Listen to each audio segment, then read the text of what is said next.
At dusk the sun set from the valley due west, for the spring equinox was the next day here.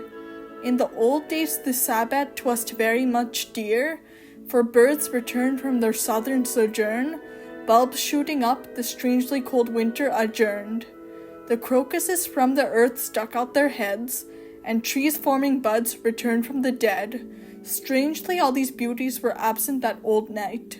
A young man stood brash in the shining star's light, his axe poised directly to cut down a tree.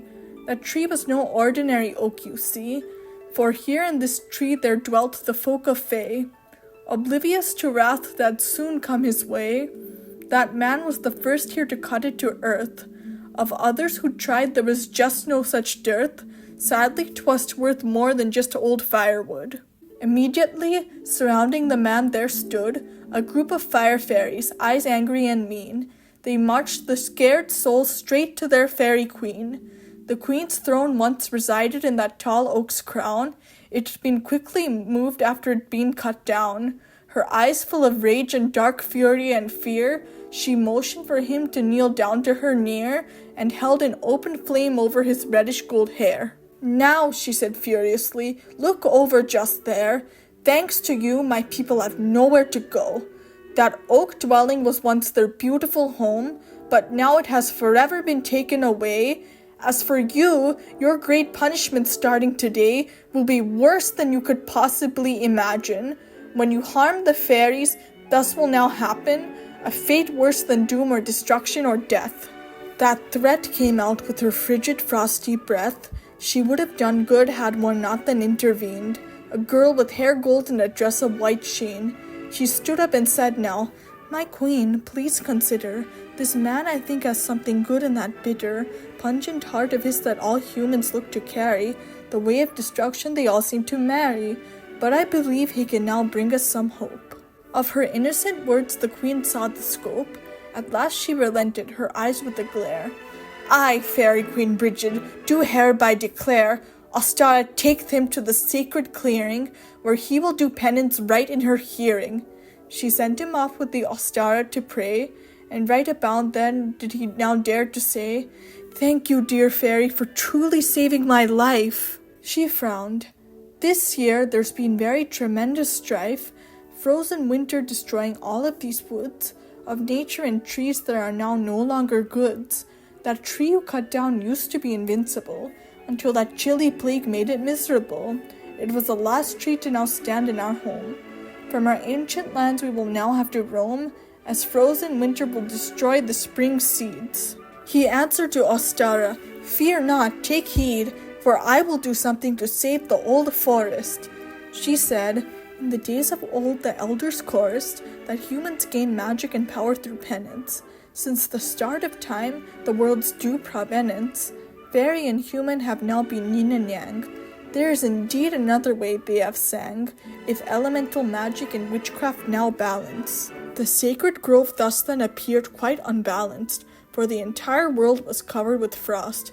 She sat him on the ground, saying, "Listen, soul lost, you must repent for that big cardinal sin."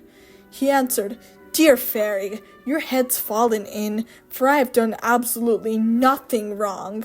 Exasperated, Ostara went along, disappearing into the large undergrowth. The man meditated, to which he was loath, until he heard a loud, piercing, frightened scream. Immediately he stood, not quite yet redeemed, and ran himself to the source of the loud sound. There Ostara was to be unfortunately found, faced by a frigid, cold, chilly winter beast, who froze what he stood upon, to say the least, and immediately iced up a baby maple. That man cried out, "That tree is a great staple of the land she lives in, you forested gnat.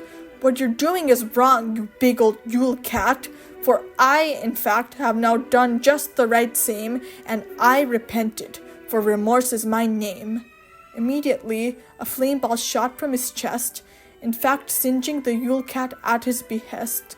The cat stormed away then, behind the cold dead trees.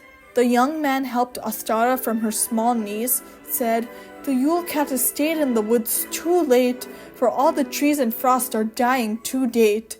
She said, "Fear not, for I have an idea that we should burn down those dead barbaria and all of the dying plants around the valley. You for this great cause I will now thus rally, for you used your magic to help new shoots grow."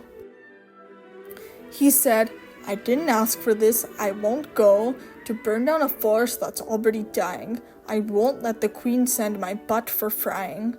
She said, "Listen, young sire, believe in your power. Let it be strong in the deep, darkest hour." She drew fire from the heat of living plants and burned down the woods, giving young shrubs a chance from the hot ashes to now come up and rise. The man sighed, shaking. "Let's hope this will suffice." He placed his hand on the dark, gray, cold, dead ground, and then Astara he did indeed astound, for golden light from his hand really did pulse. Towards the clearing did the queen now appulse, just in time to see now, with astonishment, that this human man was now beyond admonishment. New crocuses and shoots and flowers shot up. The queen said, "Great goddess, this is a lineup, for we were just out of the woods when it burned. My goodness, have the tides indeed now just turned, for our home has now been quite fully restored. As for you, young man, I've quite dearly adored how you changed your ways really just overnight." At her words came a bright, pure shining light. Due east was a lovely pink rose golden dawn. In joy, the queen made Astara her new spawn, selecting her to be the next Faerie Queen. The human man went home, for he had now seen such an incredible story of intrigue, quite in that really brave, strong, very same league. He told his descendants that very same great story. In the queen's eyes he really had all glory, for oral tradition passed on to right now. Astara and he made an unbreakable vow, as friends to forever honor conservation. Give ear even through this age of innovation, for once you look up from your computer screen, look out to the world, see that brilliant white sheen of spring and beauty and joy filling the air. Go out to the forest, take in the nice, fair, bright forest filled with spring and fairies and song.